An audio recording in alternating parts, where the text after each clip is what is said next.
Why not? Because otherwise, it's taking too long to set up. I need to get another stand. This situation. So we're good. Let's go. We're live on recording. We're live on Instagram, and we're live on YouTube, as well as Facebook Live. Right after a flight from London, been intense getting back here, readjusting to the flow, and yeah, we appreciate it. The fact that you guys take time out to join us. Wow, what an amazing trip. What an amazing opportunity to be proactive, to be not reactive. You know, I'm working on dealing with the current setup at home in a frat in the Holy Land. It's still hot. It's hot in London. Whoa, whoa, whoa! What was going on there? So yeah, right now, if you on Instagram, you can see that I'm taking this is my nephew's branding for his bar mitzvah, Zach. Right, dear uncle and family, you are one of the best uncles, even better than the other uncle. I'm just joking. So, yeah, that's my bookmark for today's class. We're learning from Rabbi Yaakov Klein. I had the opportunity to be by him Shabbos, as well as obviously by my family for the bar mitzvah of Zach, and also my daughter's bat mitzvah. We took it to London so we could time it all in one go. Pretty cool. So I'm going to learn a little bit about this beautiful concept of being proactive. The YouTube's been a bit difficult for me right now. The stand is not working, so I do apologize. And yeah, you guys are the best. You join me, take this seriously, learn, grow. Look at that, Valdic. It's like moving. Can't wait to get back in person because it's always easier than have to worry about these cameras. Okay, amazing. Just one more. Yeah, we go. Okay, thank you everybody again. We're going to start learning about being proactive. We're going to go to page 164 in the book of The Story of Our Lives by Yaakov Klein. Check it out. It's the name of the book. It's based on an epic quest for the soul of our tradition. So that fits United Souls. It's an in-depth elucidation of the Lost Princess. It's held by Rabbi Nachman Bresov. And mentioning before on the YouTube live feed that, you know, I would love to be in Oman this year, but right now it just doesn't look like it. I haven't booked yet, and it's only 2 days away, and it's a long mission to get there. So unless a miracle happens, I'm going to be in a frat by Shir David, by Rosh Katz, and with my family. It's not such a sad solution, you know. Spending time with family is pretty cool and important and needed, especially in our generation. So we're not going to cry. We're going to go ahead, and we're going to be happy. So let's hear. One of the foundations, says Rabbi Yaakov Klein, in the name of Rav Kook, tshuva in the mind of a person is recognition of culpability for his actions, which is an extension of one's faith ability to choose freely. This is the content of the video confession composition, which is so bound with the mitzvah tshuva. A person admits there is nothing and nobody else to blame for his sins, and affects but he himself alone or herself. The idea of choosing, being proactive and choosing, is a very, very important concept. All of us need to work on that reality, that we need to take responsibility and realize the choice is ours. Let's see what Rabbi Yaakov Klein says. When one comes to a place in life and he feels that he has no longer the ability to choose freely, make his own decisions, he loses control and forfeits his place in this world. Such a person cannot enjoy a sense of stability and identity. His beholden force to overpower him. Instead of choosing a path for himself and standing strong to his principles, he is whatever those powers dictate to him or her that he is or her is. So the idea of free choice, well, I'm adding a few little side words here, but the point is all of us need to realize that being proactive is, as someone said in the B'nai Akiva class, is us choosing, thinking, using our brain. And we're going to carry on. Let's carry on. That's really important. Stephen Covey was the one who set out these 7 habits, and we're basing the 10 habits, and we're going to go into this new year. Happy New Year. Happy. And smile. We're going to enjoy. We're going to get the most amazing infrastructure. You watch. It's going to happen this year. It's going to be amazing. The marketing's going to, everything's going to take off. Right now, a little bit filled with struggles, you know. But then, kol etchad is kashus. Every new beginning is filled with difficulty. So I'm actually enjoying this infrastructure challenge. Standing here videoing myself. I think it's pretty going to be a good reminder when I get down the road and I have the team and the studio and everything the way it should be. But in truth, there is merely an illusion, as one of the basic definitions of humanity's freedom or choice remains ever present, undeniable. I like that word, undeniable. That's one of Rogan's favorite words. You have to become undeniable to the point where no one can deny your greatness. No one can deny your soul's greatness. That's the addition I add on to Rogan. Everybody has these amazing souls. There was a prayer that Yaakov Klein, I don't have it right now, but downstairs, based on Rabbi Nachman and Kuti Maran, through Salenu, Rabbi Nachman Fegan and Simcha, the idea, the concept of the soul, how big a soul is, how much blessing and energy a soul has, and how special it is, and how we shouldn't underestimate it. The soul is awesome, and it can do tremendous empowerment for each person if they have more of awareness of their soul.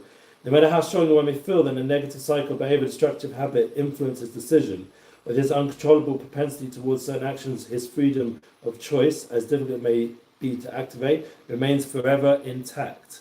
So that's a really important concept. I know what's going on Instagram, poor connectivity. So we have to reconnect, yeah? We have to realize that we have choice. We have that choice. It's not destiny or destined in a way that we are out of control. We can choose what we do with our time. Amazing. Imagine this, our generation, the biggest Baal Bachir. We have the biggest choice ever in history. What to do with our time. Every minute. Yeah. Should I watch something like that's going to bring growth and help me become closer to Hashem and to my purpose, my mission in this world? Or am I going to use the time to just waste on just flicking and addictions, just the online experience, just endless binging on Netflix, these series and stuff like that? Or am I going to try learn something? Am I going to empower myself to be a better father, a better, mother, a better Avinu Malkeinu? Right now, Erev Yom Tov, we just had a beautiful shiur with Shlomo Katz. The importance of Avinu Malkeinu, understanding our Father, our King. That we have a relationship with a Father who wants, based on Rav Asher Weiss Shlita, the idea of a Father that wants to just give us endless good. And then we have a King who's able to do that good. That's awesome.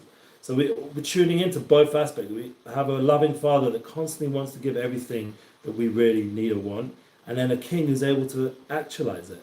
And it's up to us to crown the King, to bring that into reality for the new year. For 2 days, 48 hours, Moyach, Shola Olalei, the brain, 48 Gematria, Moyach, brain. It's a day of brain, of intensity, of bringing down those Machshava Tova, the Sof Masa Machshava Tchila, the first thought of the new year. Yeah, Rosh Mikelim Nesuka, Sof Masa Machshava Tchila, that beginning, the Rosh Mikelim Nesuka that we sing in Mechadolia, we're going to sing it this year. And Shabbos Kodesh being together, Rosh Hashanah. The idea that Shabbat, the beginning begins with Shabbat, the beginning begins with disconnect, reconnect. For us to choose an opportunity, a day of soul, to begin the year with soul, and then to have the shofar remind us of blood. We mentioned this in previous classes here. The idea that power being practiced and having the soul coming out through the shofar blast, spiritualizing our life, spiritualizing our being, internalizing that we're from the Kisei HaKavod, we're from the highest realms, and our soul has power to guide us through the mark, through the being sholet, being ruling over all the other inclinations, and that comes with choice. Our generation never had such a power of choice. We can choose every second to either do a higher purpose, our mission, or not. And it's constantly tested every moment, every second, every millisecond. To the smallest moment of time, there's choice. And it's up to us to realize we have that power. It's never taken away. It's always there, even if we don't always feel it. But that's what he's saying. It remains forever intact. So abiding is this ability to choose freely, that even those helpless victims throughout history, who robbed of the ability to act as they please, found their humanity preserved, and the ability to choose how to react emotionally to the injustice cast upon them. Come what may, the human spirit is free, and is in this glorious freedom that man may find his place in the world, or woman, or all of humanity. His identity, the terra firma upon which to build something of true meaning. In the words of Rabbi Nosson of Nimirov, I heard that someone once asked him, Rabbi Nachman, we're talking about Rosh Hashanah, we need to connect to the Rebbe of Rosh Hashanah, Rabbi Nachman. How is one to understand free choice? The Rebbe answered him with simplicity. Choice is in the hand of man or woman. Funny enough, someone asked me, do I want to start learning Breslev Svarim in a frat? I was like, yeah, let's learn, let's do it. So here we are. Yeah, choice is in the hand of man. If he wants, he acts. If he or she does not want, he or she does not act. I recorded this, for it's very necessary. For there are many people who are extremely confused in this matter, since they are accustomed to acting in certain ways from a very young age.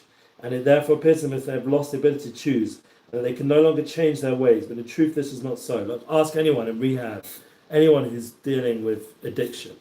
Yeah, if they didn't believe in this concept of choice, they would have, either be dead or, forever involved in this, hell kind of experience. So the way out, the freedom is the power of choice, the power of a higher force, the power to rise above the reality that you seem to be in. Like, even I was just having, like, on YouTube, I'm going to edit it, but this whole technical moment, yeah, so for initially however long it's take till it processes, you're going to see this whole crazy moment. So the point is that I could have just turned it off, but I already put the link everywhere. So I you know what, I'm at a point, I'm not working for anyone. This is my platform. I'm going to be real. We're going to edit it, but we're going to leave it for the meanwhile.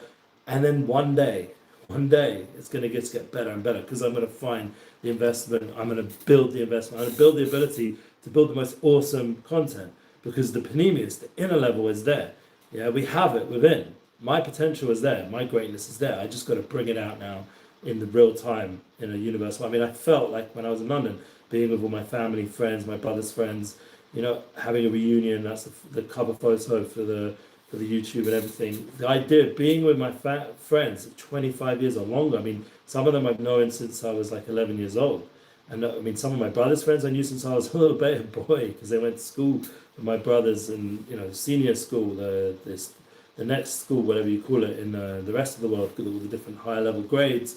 So I was the little brother who was always there when they came around to party at my parents' house, because that was often the address, especially when my parents went away. So I was there, and I met them, and I connected with them. They were like an influence on me as a kid in that world.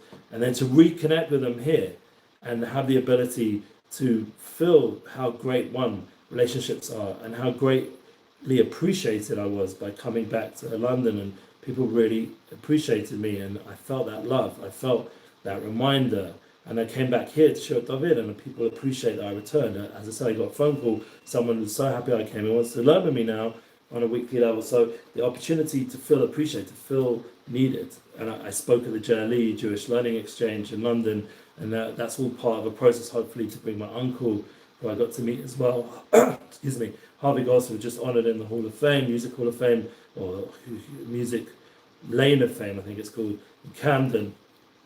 My father as well was there, and I was able to see that whole light that my family had brought into the world, and see all the friends and all the energy, and bring it together with my daughter, who's bat mitzvah, and to share simchas, and you start to realize that how great the soul is, and not like we had where during Corona, when my son was bat mitzvah, and he couldn't have hardly any family there. Never ever again should we allow ourselves. It's something important to advertise. Just take a look at Rogan's most recent episodes of the last 3 or so episodes, and he's talking against what the current new push to get Corona going. Excuse me. And he discusses it beautifully in a way that really should undo the government's power and everyone else's ability to allow that power to mandate any more mask things, or mandate the vaccine, or mandate any lockdowns, God forbid. These are all things that should never happen. And everyone this new year, Rosh Hashanah, should pray. I'm asking all of you, be proactive and choose the truth that we should never go through such a thing again. It did not help reduce the pain or the deaths. All it did was create mental health issues and a lot of other problems. I'm not saying there wasn't some benefit, maybe there was some minimal benefit, but none of it clearly proven, and definitely not on a level enough to allow such government control ever again, especially in this situation where all I've heard from the people I know who have it currently, the supposed corona return, is that it's a flu. So a flu, we do not lock people in homes, we do not mask up, we do not, that's just not acceptable. So everyone, if people want to do that kind of stuff, gesund to hate, but not to enforce it on others. That's where I'm not agreeable this time. I'm saying this publicly, I never get political, and this isn't political, this is just for safety, excuse me, for humanity's well-being. We can't let the governments or any medical health organizations force us into such a situation ever again. And that's like a modern day challenge that we're having, to choose to voice our opinion and not be scared of the ramifications, because why should we be scared of putting out the truth and the facts? As I said, check out Rogan's last few episodes. Check out anyone who's out there who's got any intelligence and logic and rationalist and based on science, real science, not corrupt science where they make millions out of you and have all kinds of dodgy deals. People who actually have no agenda and actually just want to help humanity, that kind of science. So that science, and it does exist, you go there and it's clear. Masks don't help, especially the ones we have. And the vaccination is very unclear to enforce it on people. And also the health ramifications that it causes, the lockdowns and the vaccination and the masks even, to cover up the ponim, the face of a yid. So Shalom Rabbi, Shavua Tov. Yes, we are near the climax of the week already. I can't believe 2 days from now we'll be in Rosh Hashanah and we will be in another realm. So just asking you to pray. This is time of Slichot, time of Eitzot, time to clean off what was. So this is time to clean off this nonsense out there as well. Let's hear what Dr. Frank said. Oh, 1 minute, we're just reading from Menachem. Let's read it again because it's important. He says, understand these words very well, the idea of choice. We have choice. We can change our ways. Dr. Viktor Frankl was a wonderful, famous psychiatrist who survived the Holocaust and used his experiences. And remember, Tony Robbins brings him down and Stephen Covey. He brought down the fundamentals or tenets of logotherapy. His liberating theory that man's primary drivers are neither pleasure nor power, but rather his desire for meaning. His magnum opus of Frankl's rights, And, we've got all the sources here, but you can go check it out. Page 165, Stirrings of Redemption is the name of the chapter in this wonderful book. The story of our lives. To be sure, human being is a finite thing, and his freedom is restricted. It is not a freedom from conditions, but it is a freedom to take stand. We have to take a stand towards the conditions. As I once put it, as a professor in 2 fields, neurology, psychiatry, I'm fully aware of the extent to which man is subject to biological, psychological, sociological conditions. But in addition to being a professor in 2 fields, I'm a survivor of 4 camps, of the concentration camps, that is. And as such, I also bear witness to the unexpected extent to which man is capable of defying and braving even the worst conditions conceivable. Man's Search for Meaning, page 132. There we go, there's the source. So all of us have the ability to fight this corona madness. All have ability to stand up against government control. We have ability to stand up to the fake media that's being produced en masse by AI and people with agenda. We have the power to stand up. This is a year of truth, emes. It's a year of redemption. Here this chapter is called Stirring of Redemptions. Tafshin Pei Daled is pod. Pei Daled is pigeon nefesh. The idea of poda your soul. How are you going to redeem your soul? Connect yourself so that you can connect yourself to emes, to truth, to the ability to stand up against all the lies, all the hatred, the evil that exists. This is what we're here for. We can't just stay in our little bubble and think everything's going to be okay. If you look at the whole Nusach of Rosh Hashanah and Yom Kippur, we're praying for the fear, the truth, awareness should be upon all the nations. Shouldn't just be a prayer for your own panasa, your own podcast, or whatever you're trying to do. It should be a prayer for all of humanity, united souls. So I put out this extracts. So all of you, and eventually please got a book. Once again, you can invest in that as well. The idea, once again, anyone wants to reach out, links in the description. I got beautiful Unity bookings opportunities. I'm hoping to do something with Brock Jaffe and a whole host of amazing, talented people. I'm still waiting back on that to be confirmed. But the idea of there's so much talent, there's so much ability. Asaf Arush, I love listening to his music. There's so many amazing speakers, thank God, that I'm slowly talking to, and including Yaakov Klein when he does a tour for America. I'd like to help him assist with that. But the idea is, Bocher lecha mokem, says the princess. That's back to the story of Rabbi Nachman. Says Yaakov Klein, take refuge in your ever-present ability to exercise the willpower necessary to alter the course of your existence. Utilize this inner strength to take a stand against the winds of the world, which ceaselessly seek to uproot your sense of identity and establish your place. Stand up. Stake your claim, as Bob Marley said, get up, stand up for your rights.